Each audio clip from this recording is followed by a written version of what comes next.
안녕하세요. 반갑습니다. 허재삼 공인중개사입니다.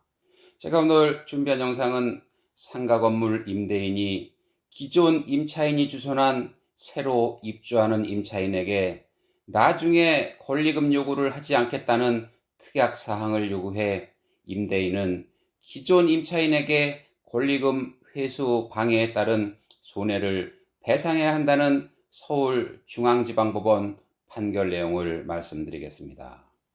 해당 선고일은 2021년 11월 17일에 있었으며 사건 번호 2020-26995입니다. 또한 기존 임차인이 임대인에게 별도로 권리금을 지급하고 입주한 경우 계약기간 만료 후 권리금을 되돌려 받을 수 있는지 등에 대해서도 상세히 말씀드리겠습니다. 그럼 본격 영상 시작 전에 구독과 좋아요 부탁드립니다. 새로운 영상으로 보답드리겠습니다. 상가 건물 임대차 계약 시 보증금이나 월차임 계약과 별도로 권리금을 임대인과 새로운 임차인, 기존 임차인과 새로운 임차인 상호 간에 주고받고 있습니다. 권리금이란 상가가 위치해 있는 지리적 위치와 영업상 이점 등에 따른 바닥 권리금, 기존에 영업하던 임차인이 확보한 고객을 인수받는 영업 권리금, 기존 임차인이 투자한 내부 외부 시설에 대한 감가상각 후 잔존 가치에 대한 금액인 시설 권리금으로 볼 수 있습니다. 그러면 한번 사건 속으로 들어가 보겠습니다. 2015년 3월 공인중개사 A씨는 임대인 B씨에게 서울 서초구의 한 상가를 보증금 3천만 원, 월세 160만 원, 계약기간 2년으로 하는 임대차 계약서를 작성하고 입주했습니다.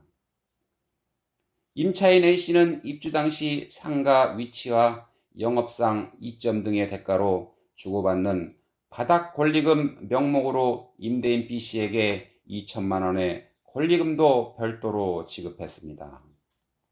임차인 A씨는 이 상가에서 공인중개사 사무소를 운영했는데 묵시적 갱신 등을 통해 2020년 3월 말까지 영업을 이어왔습니다. 그러던 중 공인중개사 A씨는 계약기간 만료 전인 2020년 3월 초 새로운 임차인 C씨를 구해 임차권 양도 의사를 밝혔고 임대인 B씨 등도 이에 동의했습니다. 이후 2달여가 지난 뒤 임차인 A씨는 새로운 임차인 C씨에게 임차권을 양도하고 권리금 6천만 원을 받기로 약정을 맺는 한편 임대인 B씨에게 새로운 임차인과 임대차 계약을 맺을 것을 요청했습니다.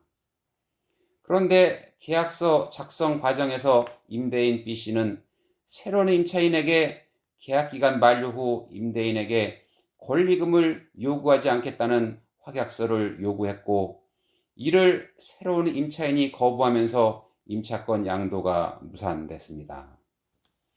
기존 임차인 A씨는 임대인 B씨로부터 입주 당시 지급했던 권리금을 반환받은 뒤 현재 서초지역 공인중개사 사무소의 권리금은 8천만 원가량인데 임대인 B씨에게 반환받은 2천만 원을 제외하면 약 6천만 원의 손해를 입었다며 임대인 B씨를 상대로 손해배상 청구 소송을 제기했습니다. 기존 임차인 A씨의 주장에 대해 임대인 B씨는 권리금 회수 방해 행위가 적용되기 위해서는 상가건물 임대차보호법 제10조의 4, 제1항에 따라 임대차 기간이 끝나기 6개월 전부터 임대차 종료 시까지의 기간 중에 적용되는 것이라며 임대차는 2020년 3월 합의 해지로 종료돼 해당 사항이 적용될 수 없다고 맞섰습니다. 이에 대하여 재판부는 임대차 계약은 임차인 A씨가 새 임차인을 구해 승계시킬 때까지 연장된 것으로 봄이 타당하다며 임대인 B씨는 바닥권리금 명목으로 수령한 돈을 신규 임차인이 되려는 자에게 포기할 것을 요구했고 이는 상가건물 임대차 보호법 제10조의 4, 제1항에서 정한 방해 행위에 해당한다고 판단했습니다. 따라서 임대인 B씨는 임차인 A씨에게 손해배상금으로 500만 원을 지급하라며 원고 일부 승소 판결했습니다. 그러면 재판부는 어떤 근거로 손해배상 금액을 500만 원으로 산정한 것일까요?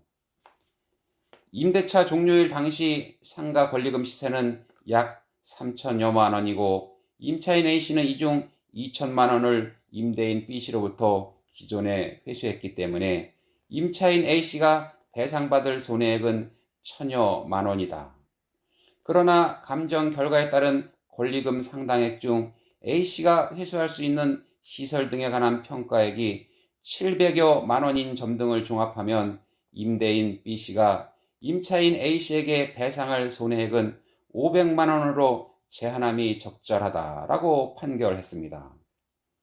재판부는 임대인이 임대차 계약서 작성 당시 새로운 임차인에게 권리금을 요구하지 않겠다는 확약서를 요구한 것은 권리금 회수 방해 행위에 해당한다고 판단했습니다. 또한 임대인 B씨는 임대인의 권리금 수수 방해 행위는 임대차 기간이 끝나기 6개월 전부터 임대차 종료 시까지 방해 행위에 대해 적용하는 것이라고 맞섰지만 재판부는 상가 건물 임대차 보호법상 방해 행위의 종료 시점을 임대차 계약은 임차인 A씨가 새로운 임차인을 구해 임차권을 양도할 때까지 연장된 것으로 본다고 해석했습니다. 법원에서 임차인에 대한 임대인의 손해배상 책임이 인정된다 하더라도 손해배상 금액은 재반 사정을 첨삭하여 법원에서 그 손해배상액을 산정하고 있습니다. 오늘 제가 준비한 영상은 여기까지고요. 저는 다음 시간에 새로운 영상을 가지고 다시 돌아오겠습니다. 감사합니다.